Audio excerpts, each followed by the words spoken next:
Алармантни 180 дена нивото на канцерогени чистички во ректорат лани го надминал дозволениот праг. Над 75% од автомобилите се постари од 10 години. Многу познати факти и низа предлози, но никако да се дојде до нивно конечно имплементирање. Уште помала е веројатноста да се согледа некаков ефект веќе оваа зима. Невладините институциите дискутираа како до ефикасно справување со овој горлив проблем. Од Зелен институт фокусот го ставија на густиот сообраќај. Вела дека потребна е добро испланирана стратегија, но и доволно пари за да се стимулираат граѓаните да користат деривати кои помалку ќе загадуваат. Еколошките налепници според нив нема да го постигнат тој ефект. Поливе кои што најмногу загадуваат се всушност на најранливата група на граѓани.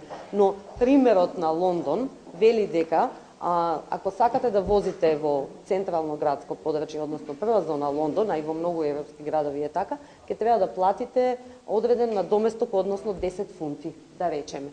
Најгласната иницијатива досега О2 повторно ја искритикува власта дека аерозагадувањето не го става на врвот на приоритетите, а тоа го докажува со, како што велат, срамните 1,5 милион евра кои се одвојуваат од државната каса за следната година. Вчера беше донесено посебна програма како стратешки приоритет, меѓутоа она колку средства се одвоени, мислам дека е срамно. Да се каже нешто стратешко не значи дека е стратешко ако не се третира како такво.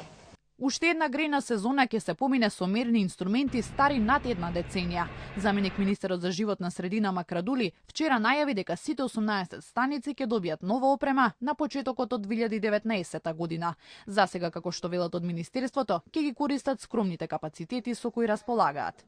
Ние сметавме на тоа дека ако уназад 15 години за жал функционирале, дека и оваа година ќе издржат. Еве оваа зима за жал откажа овие 3 мерни уреди.